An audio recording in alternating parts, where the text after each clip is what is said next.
오늘은 네 복음서 가운데 순서상 세 번째 복음서로 기록이 되어 있는 누가복음의 이야기입니다.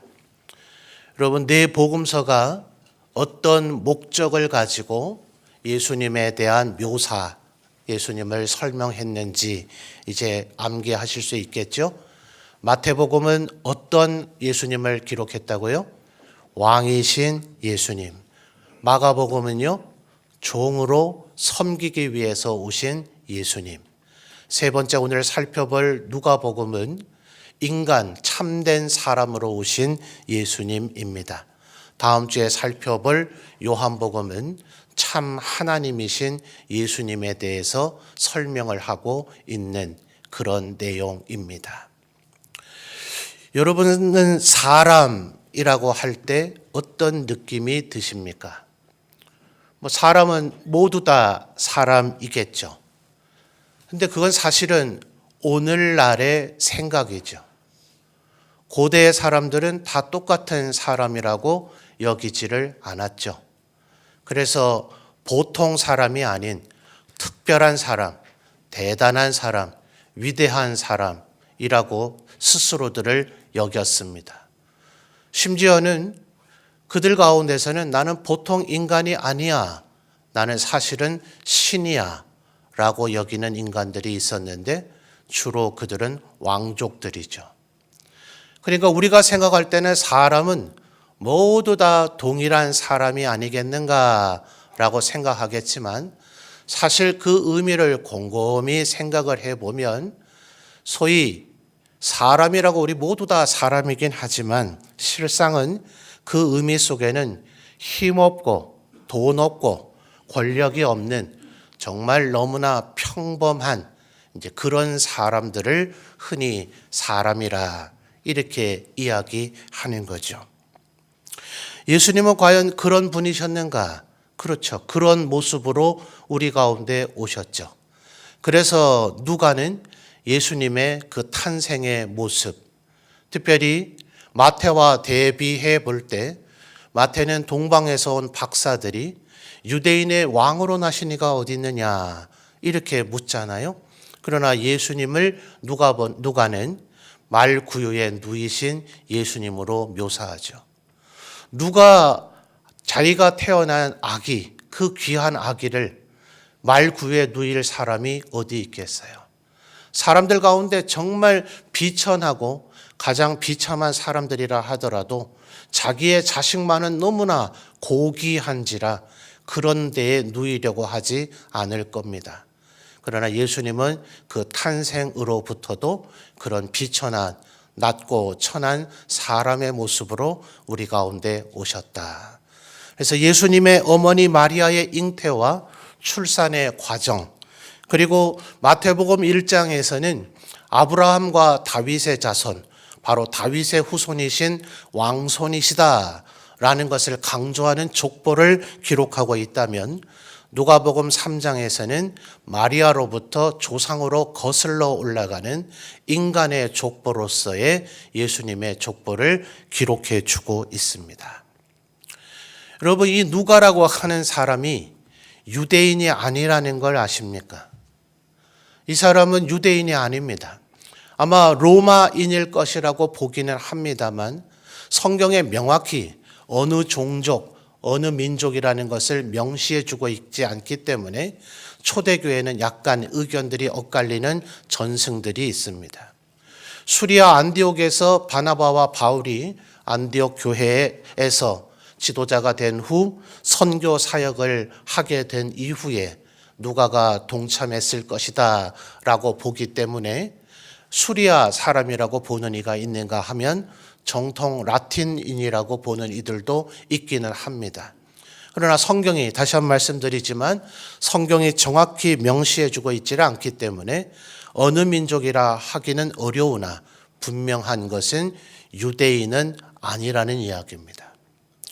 마태와 요한은 12명의 사도 가운데도 이름이 거론된 사람들이기 때문에 그들은 요한 사도가 요한 1서에서 얘기하는 것처럼 나는 예수님을 직접 만나 봤고 그분의 몸도 만져봤고 그분과 대화도 했고 그분과 음식도 함께 먹은 자다라고 자신의 전하는 메시지의 권위를 그렇게 설명하기도 합니다. 지난 시간에 살펴봤듯이 마가는 어쩌면 굉장히 어린 시절에 예수님을 가까이서 뵌 적이 있기는 할 거예요. 그러나 어린아이가 모든 것을 다 꼼꼼하게 어른들 사이에 같이 앉아서 그들의 대화를 다 듣고 그것을 상세하게 기록했다고 보기는 어렵겠죠. 그래서 마태와 요한은 자신들이 직접 보고 들은 것을 기록했다면 마가와 누가는 사도들에 의해서 들은 얘기들 가운데서 기록한 것이라고 봅니다. 굳이 그런 학문적 표현으로 한다면 세컨더리 버전이다 이렇게 볼 수가 있어요. 상관할 건 없죠.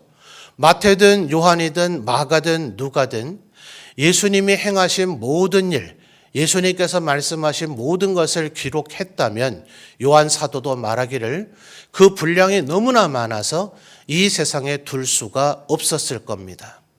말씀드렸던 이 마태, 마가, 누가, 요한은 각자 자기가 예수님을 어떤 분이라고 이해했고 어떻게 인식했느냐에 따라서 그것을 설명하기 위해 필요한 것들을 더 기록했을 뿐이에요. 그래서 사실은 누가는 마태나 마가 그리고 요한이 기록하지 않은 것을 누가도 기록한 것이 굉장히 많습니다. 그 공통점들이 무엇일까? 여러분 한번 들으면서 한번 생각을 해보세요.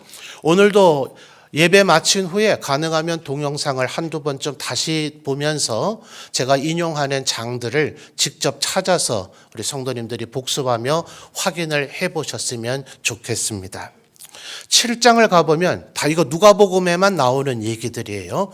너무나 많아서 오늘은 누가복음에 나오는 것들 중에 일부 발췌만 한 겁니다. 7장에 보면 나인성 과부의 아들을 살려주신 이야기가 나와요. 회당장 야이로의 딸 마리아와 마르다의 형제였던 나사로, 이들의 살리심과는 사뭇 다르죠. 여러분 고대에서는 과부라 하는 분들은 어떻습니까?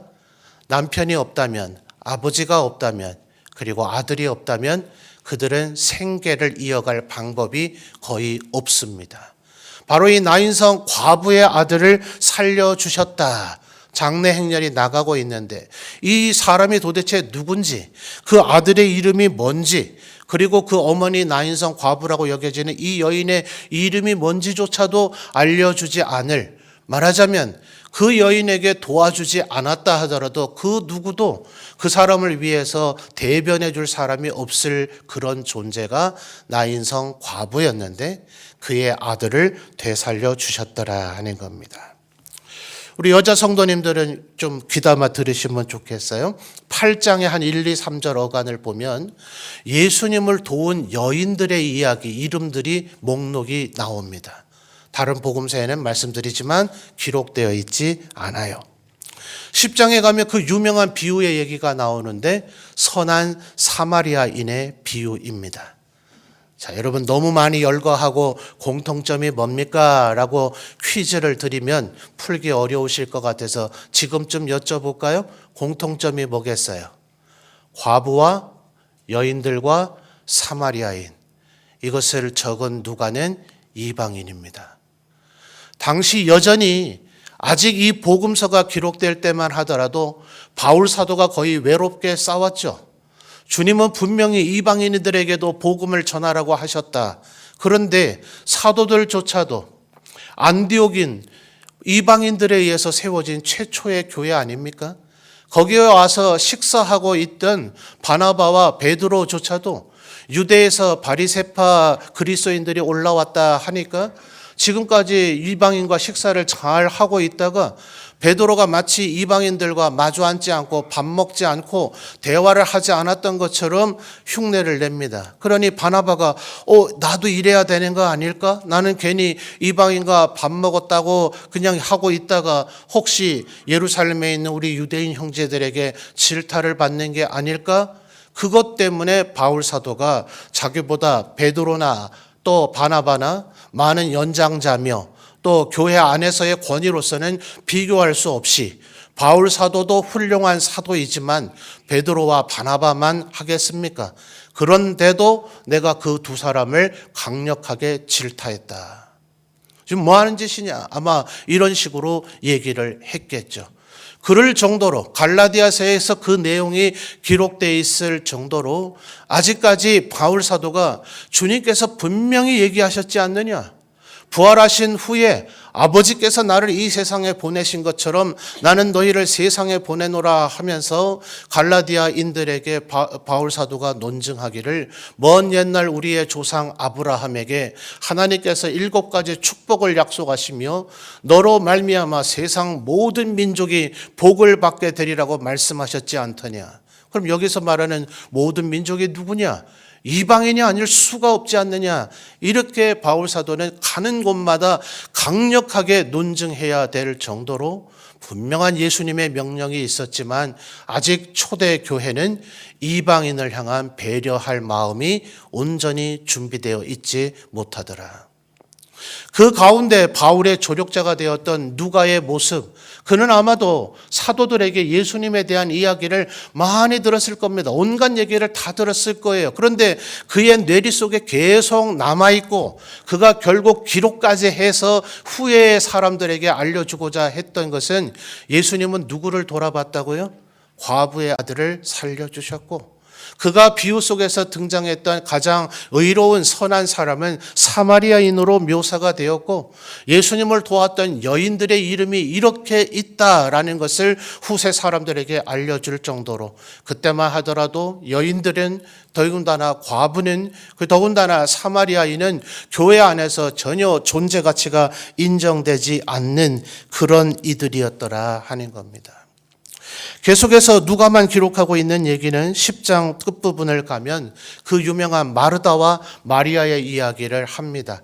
분명히 마르다는 너무나 많은 일을 하려고 애를 썼고 마리아는 말씀 듣는 일에 집중했기 때문에 주님은 말씀 듣는 것이 그 어떤 일보다 더 중요하다라는 것을 이야기한 것이기도 합니다만 한 발짝 물러나서 생각해 보면 이것은 자매 사이의 갈등입니다.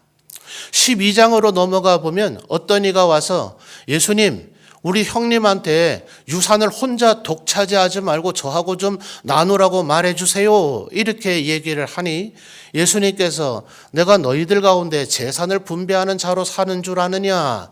이렇게 답하시고서는 비유로 얘기하셨는데 어떤 부자가 너무나 재산이 많아서 창고가 이미 엄청나게 큽니다.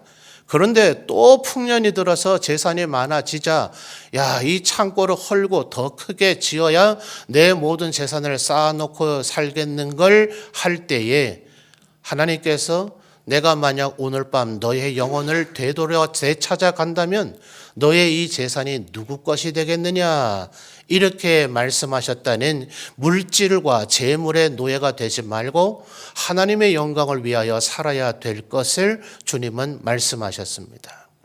본질은 그것이지만 그 대화의 시작은 형제 간의 유산의 갈등으로부터 시작이 됐다는 거죠. 또 14장으로 가서 보면 누가만 역시 기록하고 있는 독특한 이야기인데 절대로 높은 자리, 낮은 자리에 앉지 높은 자리에 앉지 마라. 우리 한국에도 아직까지 이런 거 있잖아요. 자동차를 타더라도 승용차 5자리 가운데 어디가 상석이냐? 승합차를 타도 어디가 상석이냐? 식당에 가면은 도대체 그 식당에 수십 개의 테이블들이 있는데 4인 1 테이블로 앉도록 되어 있는 그 자리 가운데 수많은 테이블 가운데 어디가 더 좋은 자리 상석이냐? 또 멤버들 따라서 어느 쪽을 향해서 누가 어느 자리에 앉아야 되느냐? 아직까지 이거 신경 쓰셔야 되는 분들이 이 자리에도 많이 계시지 않습니까? 주님께서 뭐라고 얘기하셨다고요?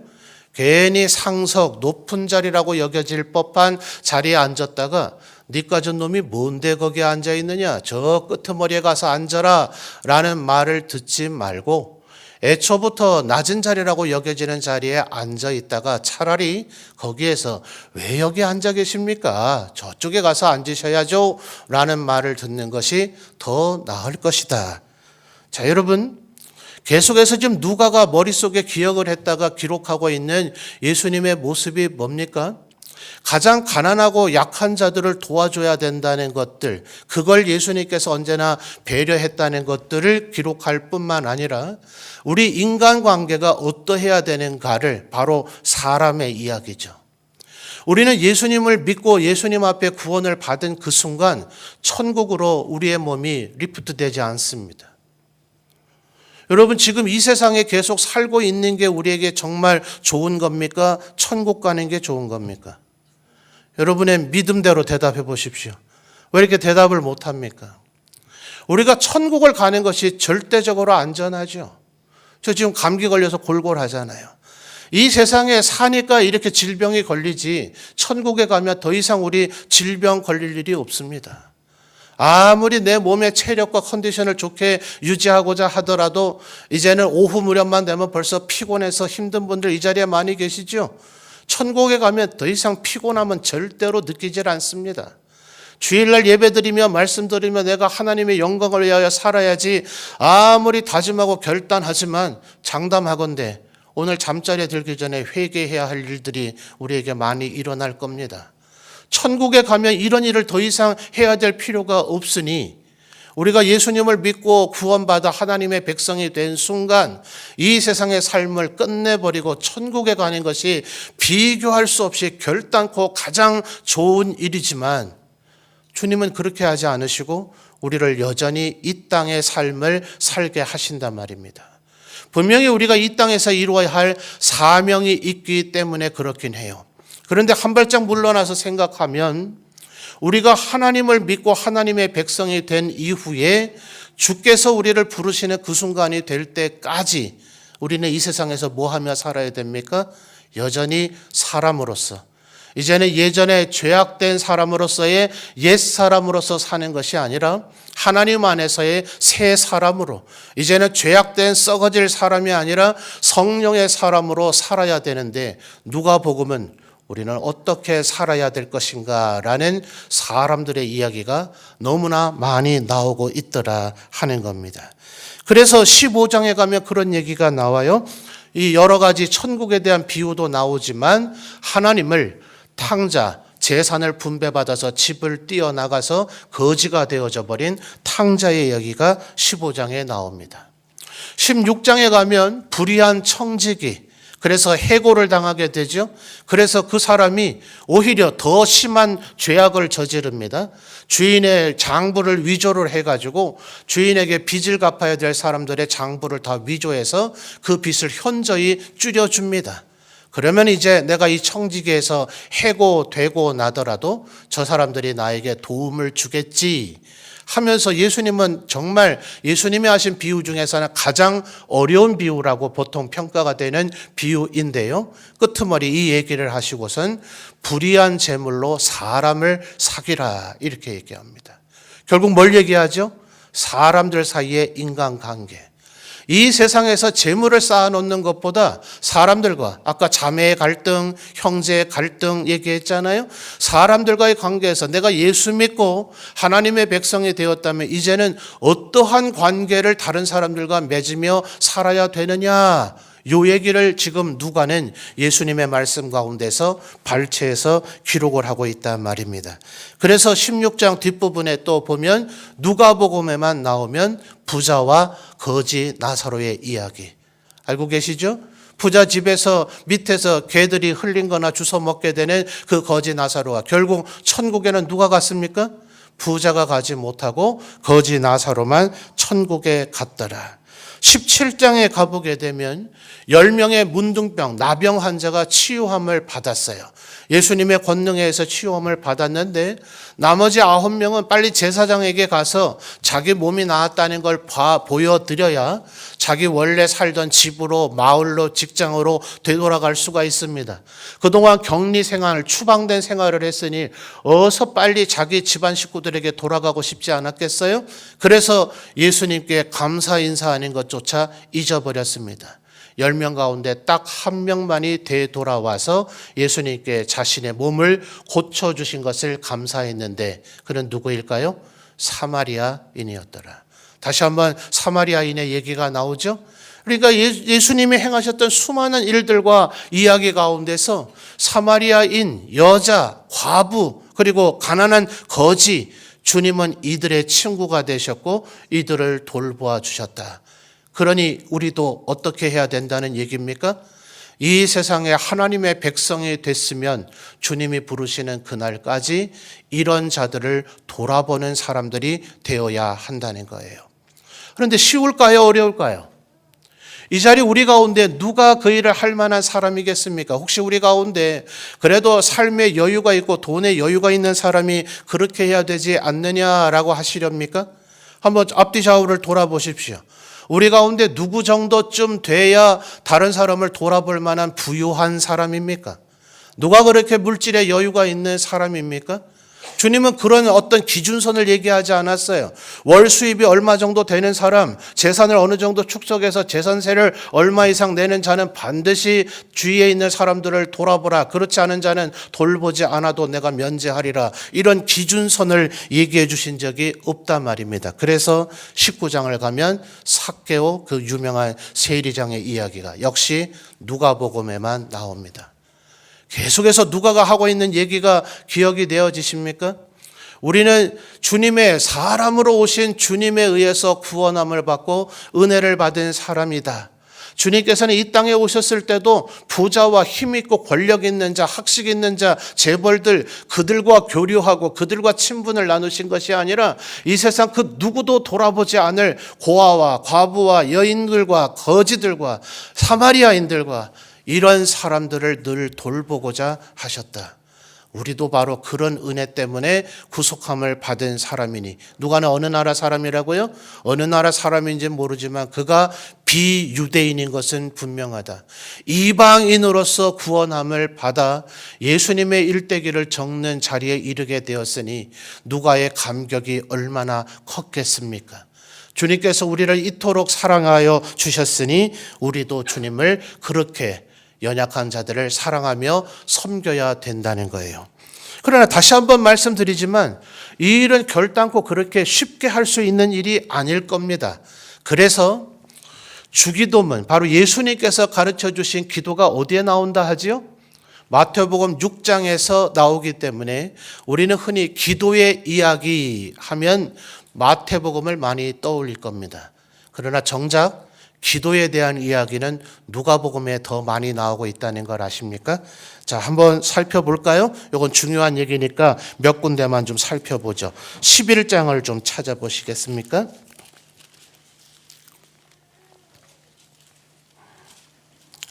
11장 2절에서 4절까지 바로 마태복음 6장에서 나왔던 그 주기도문의 원형이 여기에도 나타납니다. 그런데 5절부터 색다른 이야기가 나와요. 자, 11장 5절 찾으신 분 아멘요? 예, 대부분 찾으신 것 같아요. 앞에 스크린에도 나옵니다. 한번 읽어주세요. 시작.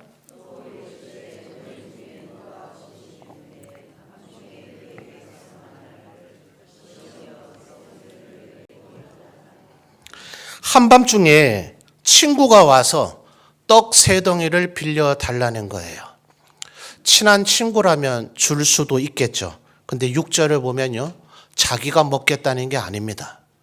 자기 집에 온 손님을 대접하기 위해서 필요하답니다. 이건 좀 선을 넘은 거 아닙니까? 그런데 7절에 조금 더 부연 설명이 나오는데 이 집 문을 다 닫았고 침실에 누웠다는 거예요. 침실에 누울 때 주로 어떤 복장으로 누우세요? 속옷이거나 잠옷바람 아닙니까? 친한 친구이니 그 차림대로 나가 맞을 수가 혹시 있으려는지 모르지만 정말 어릴 때부터 친한 친구가 아니면 그래도 사회적 지위와 위치가 있는데 그럴 수 없겠죠. 아마 복장을 제대로 갖추려면 시간도 걸릴 뿐만 아니라 대단히 귀찮은 일일 거예요. 그러니 지금 밤에 늦었으니 내일 오라. 이게 친한 친구 사이일지라도 합당한 대답이겠죠. 그런데 8절을 보면 예수님이 놀라운 얘기를 하십니다. 8절 읽어주실까요? 시작.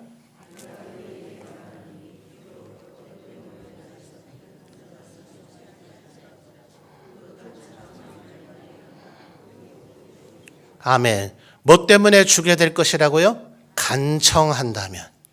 친한 친구이기 때문에 주는 것이 아니라, 또 밤이 아니라 대낮에 왔다면 줄 것이다, 그런 개념이 아니라 간청함에 대해서 예수님은 강조하셨어요. 또 9절부터를 보면 마태복음 7장에서도 역시 나왔던 구하라, 찾으라, 두드리라 하는 것인데, 니들 인간의 아버지가 악할지라도 자식에게는 좋은 것을 주려고 하지 않겠느냐 하는데, 누가는 아버지 되신 하나님께서 가장 주실 가장 좋은 것이 무엇인지를 설명합니다. 11장 13절을 볼까요? 너희가 악할지라도 좋은 것을 자식에게 줄 알거든 하물며 너희 하늘아버지께서 구하는 자에게 무엇을 주십니까? 성령을 주시지 않겠느냐라고 말입니다. 자, 18장으로 넘어와서 볼까요? 18장을 보면 또 같은 맥락의 얘기가 또 나옵니다. 누가는 이것을 굉장히 강조하고 싶었던 것 같아요. 18장 1절 읽어주세요. 시작.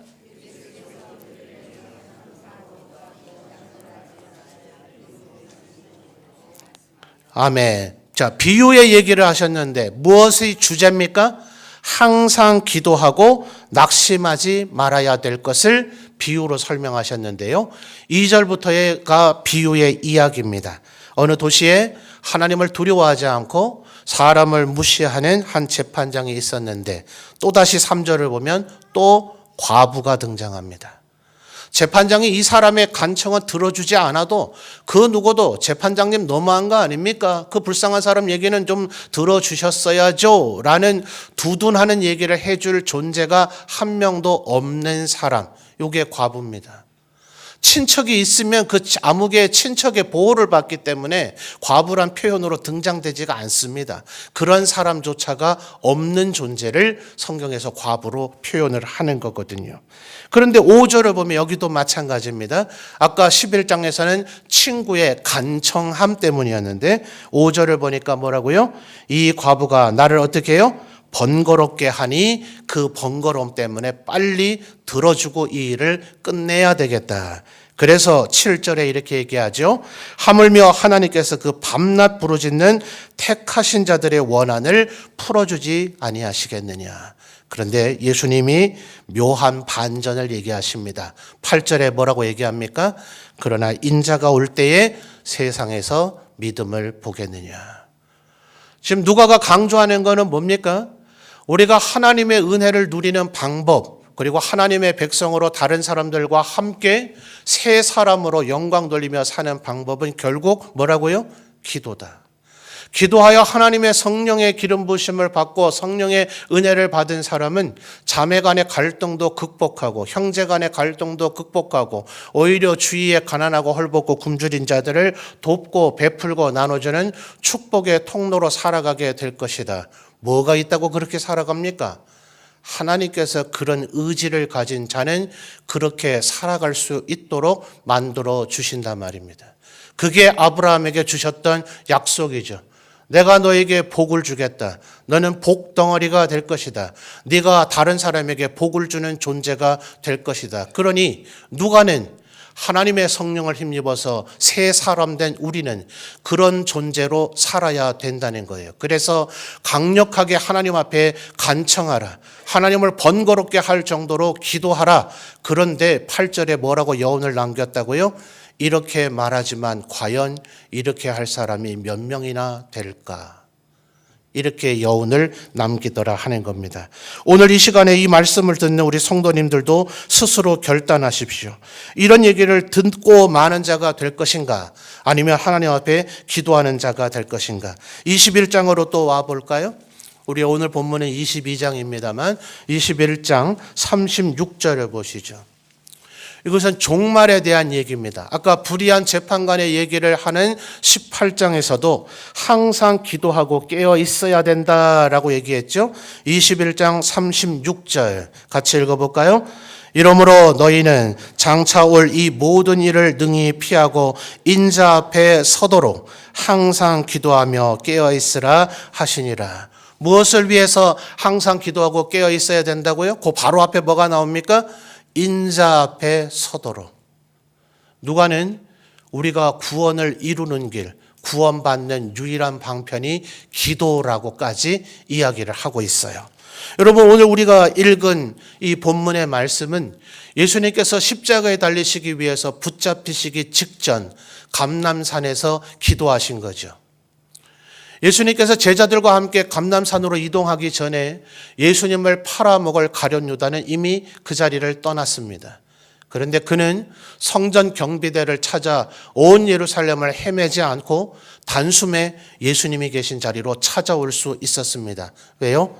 39절에서 얘기한 것처럼 예수님은 습관을 따라 그곳에 기도하셨기 때문에요. 예수님이 계신 곳이 어딘지 모르겠다. 그러면 보나마나 뻔하다. 예수님은 그 자리, 기도하는 자리에 가 계실 거야 라고 가룟 유다는 확신하신 거죠. 여러분, 오늘 우리가 읽은 이 본문의 얘기는 마태도 마가도 기록하고 있는 내용이긴 합니다. 그런데 마태는 예수님의 3번의 기도가 어떻게 미묘하게 변화가 되어졌는가. 예수님, 하나님 이 잔이 내게서 지나가면 안 되겠습니까? 그러나 아버지의 뜻대로 하옵소서 하는 이 기도가, 처음의 기도는 이게 지나가면 안 되겠습니까의 무게 중심이 실렸다면 3번 기도를 반복하면서 아버지의 뜻대로 되기를 원한다는 예수님의 기도의 변화에 마태는 초점을 맞췄습니다. 마태도 마가도 계속해서 자고 있는 3명의 사도 그리고 나머지 9명의 사도들을 말하면서 너희들이 왜 이렇게 자느냐? 마음에는 원이로되 육신이 약하도다. 요 얘기들이 마태와 마가는 집중해서 기록했습니다. 그런데 오늘 우리가 읽은 누가복음 22장에 그런 내용이 나옵니까? 안 나옵니까? 누가복음만 봤다면 어떤 이는 예수님이 3번 기도했다는 사실을 알 길이 없어요. 42절에 그저 기도하셨다는 내용을 기록할 뿐 몇 번이란 언급 자체가 생략되어 있기 때문에요. 제자들을 향해서도 너희가 왜 이렇게 자냐? 너희들의 육신이 약하구나. 마음에는 원해도 내 육신이 약하다 하는 그런 책망 어린 얘기가 전혀 적혀 있지 않아요. 그저 예수님께서 제자들에게 뭐라고 하시기보다는 그 스스로 본인이 되시고자 44절에 힘쓰고 애써 더욱 간절히, 그래서 땀이 핏방울이 될 정도로 친히 기도하셨다는 거예요. 여러분, 예수님 기도하실 필요가 있을까요? 이게 예수님의 참 사람됨의 증거입니다. 삼위일체 하나님이시며 하나님의 근본 본체이신 그분이 성부 하나님께 뭘 기도할 게 있어요? 스스로도 하나님이신데요. 그런데 그분은 인간이 되셨기 때문에 인간의 참된 모습으로 우리에게 본을 보여주시고 가르쳐 주시는 거예요. 사람은 하나님 앞에 기도해야 살 길이 있다.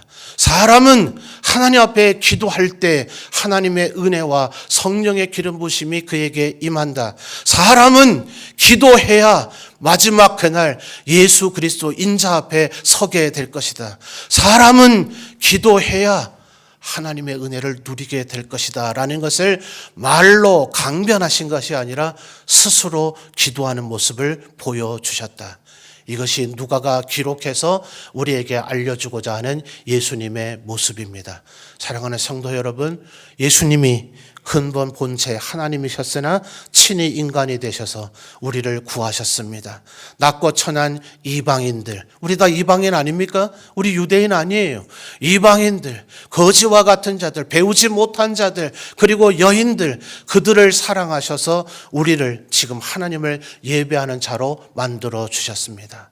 기도하시는 우리 성도들이 되시기를 바랍니다. 기도하며 성령의 은혜를 누리시는 성도들이 되시기를 바랍니다. 기도하며 하나님께서 주시는 은혜와 축복을 받아 누리는 우리 모든 성도들이 되시기를 주님의 이름으로 축원합니다.